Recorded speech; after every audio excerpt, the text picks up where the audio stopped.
All right, what's up, everybody? It's Anthony here again, another episode of Entrepreneurship and Diaspora. Today, I'm here with my friend Eloi.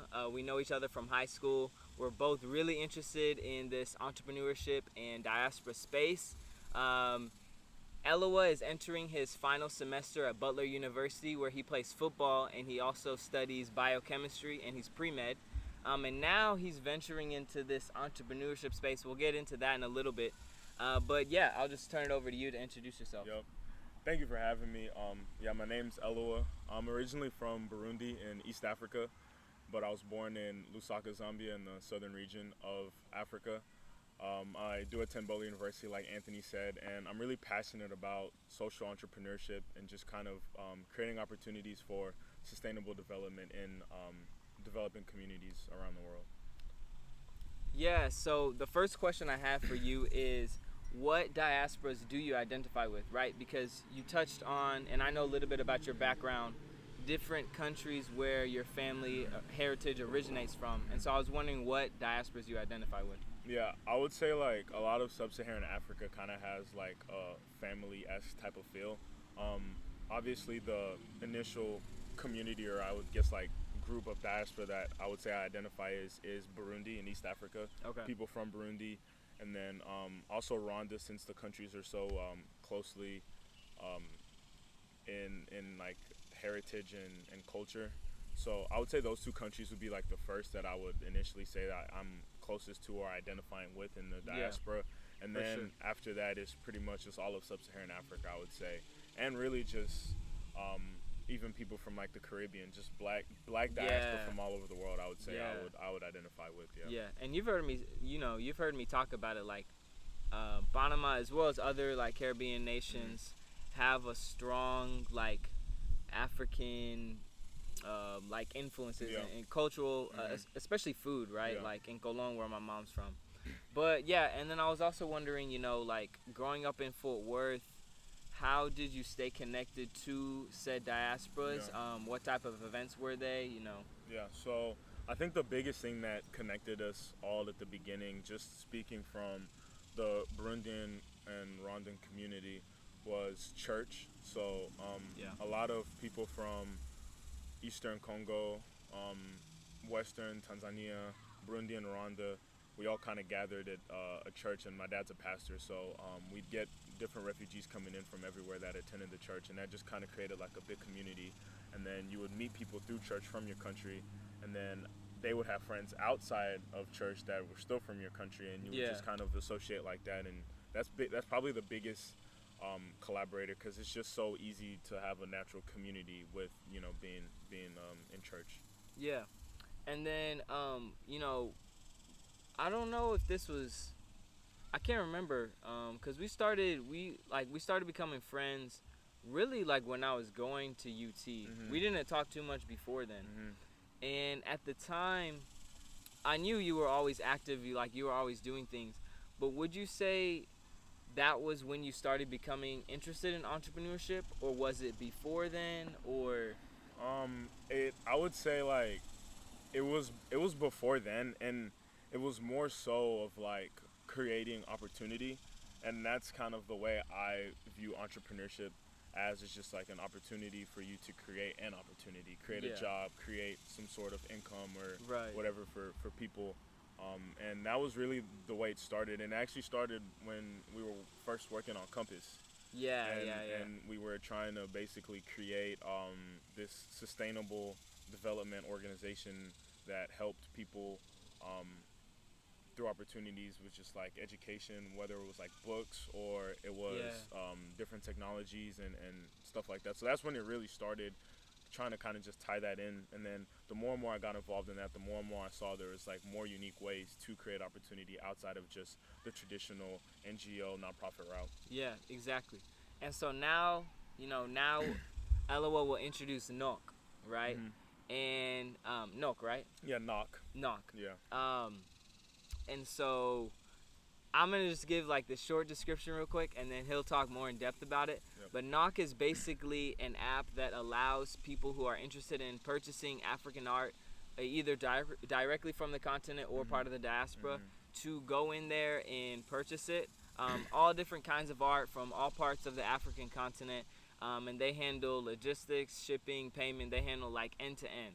And so, was that like a good? That was perfect. I wouldn't even couldn't really say much better myself. So, basically, the Knock app is exactly what Anthony just described, and it all originated from viewing the continent and trying to find opportunities to provide jobs without having like a centralized type of location. So, like being stateside, you see apps like Uber, Grubhub, Postmates, Bellhop, a bunch of just different applications that employ people to do like services. And I was trying to think of something that, you know, is kind of applicable like that we could apply to Africa that would give that same type of opportunity to somebody just by having a phone. But it was really, really hard to try and find something that was scalable to that level because of different countries' regulations and kind of different stuff like that. And I've been involved with art pretty much my whole life. I've always been a big fan of art. And I ran across an article that was talking about how the state of California had a GDP of top 5 GDP in the entire world. Yeah, like, so to clarify, if California was its own country, it would have a top 10 GDP in the world. Like, that's how much economic output the state has over there. Just by itself. And not even top 10. It was actually number 5 of GDP product output in the entire world. And their number one source of revenue was the arts industry. So that kind of got me thinking. Oh, I didn't know that. And I was like, well, you know, there's a lot of talented people in Africa, and I know a lot of my family members that went home would purchase art to bring back from like local markets and different stuff like that. And it's also a unique way to connect with your heritage if you're in the diaspora, because I know myself that I was looking for different art pieces and stuff from Burundi, but there's nothing online that I could quite find. Yeah. And I had a teammate at Butler who's from Nigeria, and he was pretty much thinking the same thing. So we kind of just started doing a little bit of research and seeing what all's out there, and there was nothing really that was created that allowed for such a platform to exist. So that's pretty much the way it all began. And then we got to a point now to where we have a fully robust platform that handles shipping, logistics, promotion for anybody that identifies as African or calls Africa home. And you can access different arts and unique arts from people anywhere in the world, and it's shipped directly to your door. And it's providing a lot of opportunity for people who are talented and want to get their art out. And it just provides the infrastructure that's been missing. So it's been really fun to work on. Right. So like when I'm thinking about it, right, two things that come to mind that it does is, one, it allows for people in the diaspora to get connected back to the continent by purchasing art. And the second thing that it does is essentially you're directly putting money into artists' hands in Africa, right? Like you're providing a space that they're able to be a part of where they can earn an income. Exactly. And the biggest thing for us with a lot of this is, like, I'm not too sure how familiar you are with the way kind of like the art world works, but up until now it's typically been you kind of sign to a curator or a gallery, and all of your pieces go through them, and they get a huge commission of your said pieces.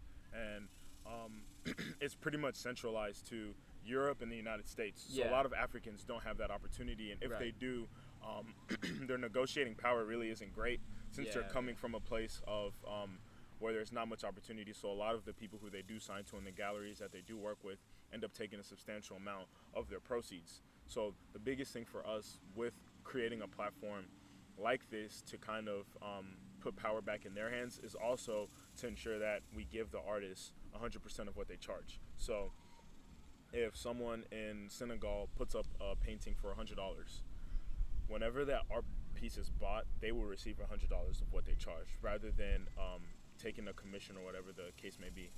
Yeah.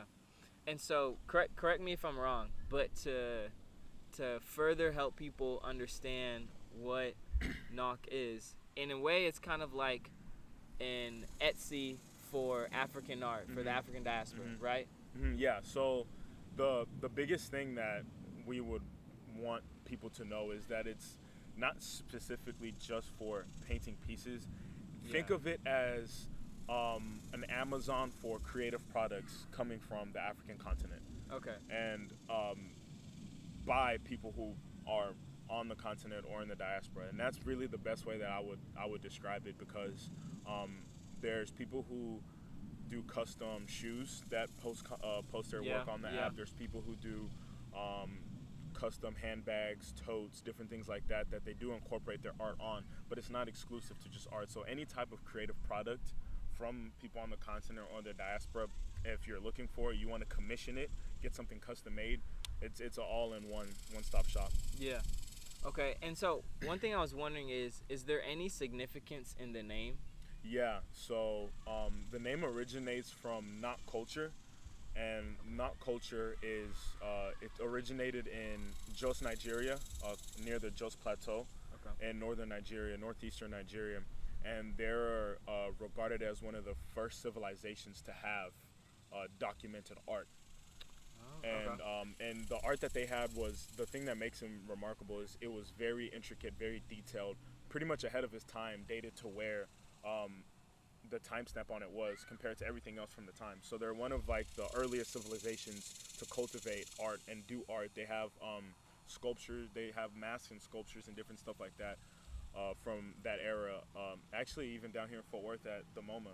Yeah. And in downtown Fort Worth, they have a mask from the Not Culture. So yeah, it's one of the earliest civilizations to have art documented, and it originated in Africa. So we just felt like it was just a perfect fit for what we're trying to do.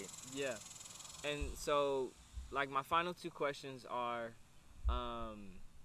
is there a way, like, have you noticed a way people are engaging on the platform? Like, do you notice any, I don't know, links or, I don't know, like anything unique, the way people are engaging with the app? Yeah, so initially we were just kind of going for the aspect of it just being like Amazon, but for, obviously for African creative products.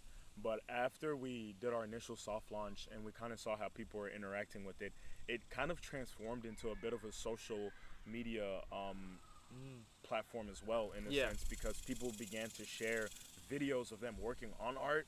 Okay. They began to share just regular photos similar to how you would in a gallery. Yeah. And not necessarily everything on the app is for sale. So it kind of just transformed into just a space. Like, yeah, I was just about to say, into a space, its own thing. Its own thing, yeah. And it was really remarkable to see it kind of go from what we had in mind on paper to this its own thing, to where we haven't lost control of it, but it's taking a shape of its own that we're not really in control anymore, because now it's up to the people to kind of decide what exactly they want it to be. Yeah.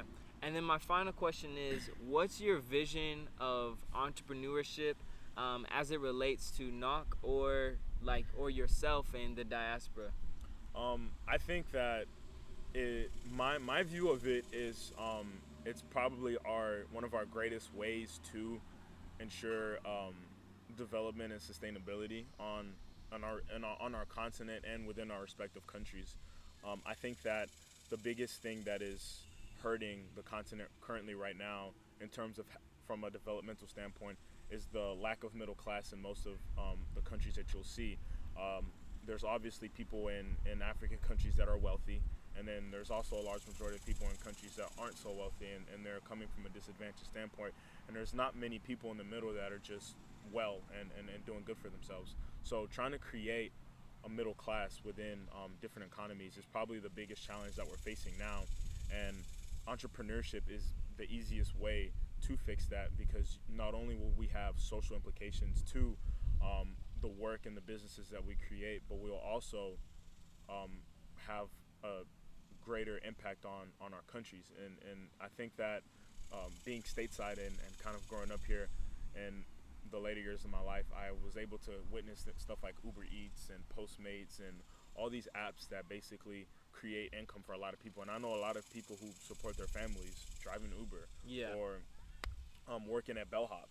So it's the opportunity there for that to be in Africa is incredible, and just in developing countries in general, because you could create uniquely African solutions to African problems, and that's the biggest thing that I think it has the opportunity to do. Yeah. No, those are great closing words. That was my final question. Okay. Thank yeah. you for No being problem. here. No problem. Thank you for I having thought me. it was a really good interview. Our first tech, I guess you could say my first tech interview.